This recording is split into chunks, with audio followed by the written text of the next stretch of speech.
chainsaw, chainsaw, chainsaw, chainsaw. Ya, begitulah orang menyebut alat ini. Chainsaw ini kepunyaan teman saya, dengan kondisi mogok dan sudah lama dibiarkan tidak hidup. Seperti yang kita lihat, tutup atasnya saja sudah enggak ada. Dan colokan atau konektor businya sudah hilang. Terus, tutup gagangnya ini juga sudah tidak tahu di mana rimbanya. Oke, kita coba nyalakan chainsaw ini.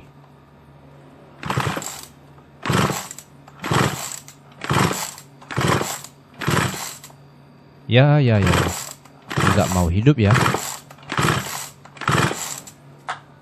By the way, ini saklar on-off-nya juga sudah nggak ada.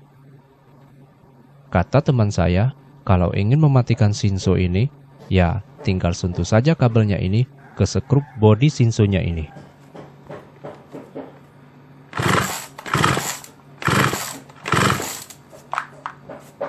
Oke, masih nggak mau hidup.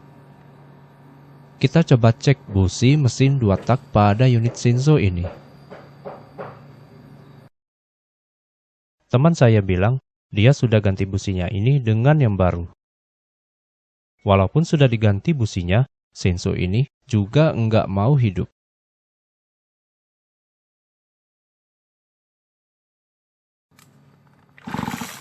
Kita coba cek pengapian businya. Oke, itu ada percikan api busi. Berarti kondisi pengapiannya masih bagus. Kita cek juga kompresinya.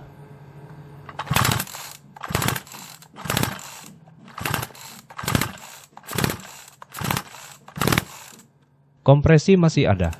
Kondisi tekanan yang saya rasakan masih lumayan baik. Kalau bahan bakarnya, tadi sudah saya pastikan masih ada.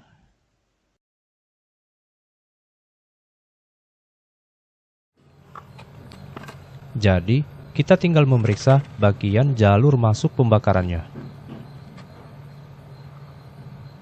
Kita bongkar segera dan cek semua komponennya.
Nah, akhirnya ketemu juga biang penyakitnya. Di sini ya teman-teman, lubang dudukan mur intake yang di sebelah kiri sudah oblak. Sudah los ya, dan ini yang membuat mulut intake tidak bisa bersatu dengan rapat terhadap karbu vakumnya. Kalau sudah begini, kondisi udaranya sudah bocor. Dampaknya adalah penyemburan embun minyak ke ruang pembakaran tidak akan bekerja optimal. Apalagi kalau bocornya sudah lebar. Sudah pasti proses pengkabutan minyak tidak akan terlaksana.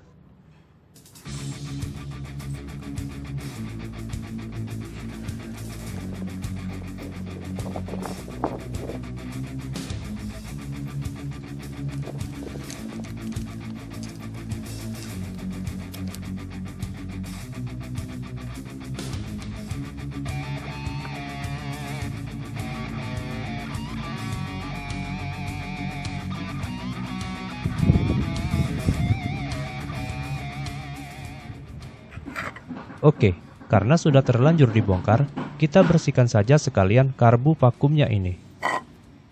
Sebelum pembongkaran, saya akan beritahu dulu bagian dan fungsi pada karburator vakum ini. Ini putaran knop gas, beserta skrup setelan besar kecilnya gas. Yang ini jalur selang untuk vakum, yang berfungsi sebagai penyedot minyak dari tangki. Terus yang ini knop coknya, sebagai setelan angin untuk pengkabutan minyak. Terus yang dua batang skru ini terdiri dari skru low dan skru high. Fungsinya adalah untuk setelan stasioner dan putaran RPM tinggi.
Jadi, itulah kenapa karbu Shinso ini disebut sebagai karburator vakum.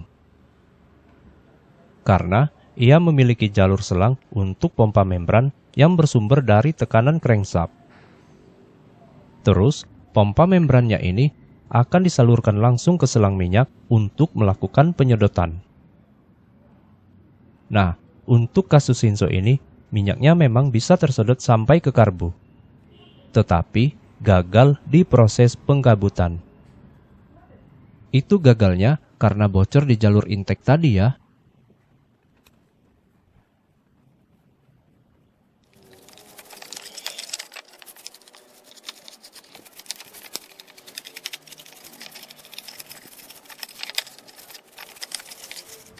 Oke, lubang baut yang oblak pada bracket karbunya saya akalin dengan cara membalik mur kuningannya.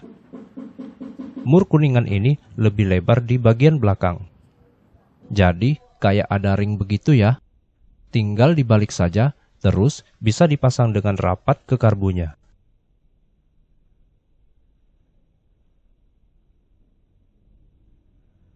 Sebenarnya, dudukan bracket karbu ini bagusnya diganti baru ya teman-teman. Cara yang saya lakukan ini hanya untuk membuktikan apakah Shinso yang sudah lama mati ini bisa hidup kembali. Nanti, setelah berhasil hidup, saya akan sarankan kepada si pemilik Shinso untuk segera mengganti dudukan bracket karbunya.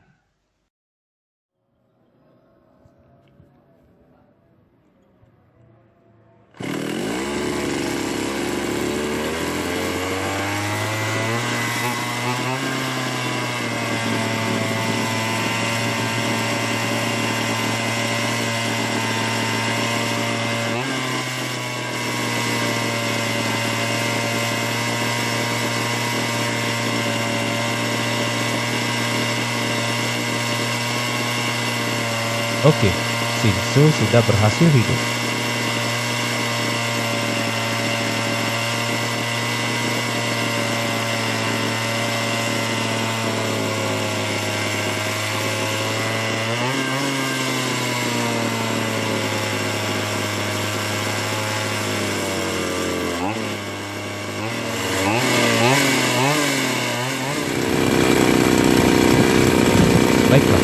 Itu saja ya teman-teman. Semoga tutorial troubleshooting ini bisa bermanfaat untuk kalian semua. Terima kasih sudah menyaksikan. Sampai jumpa.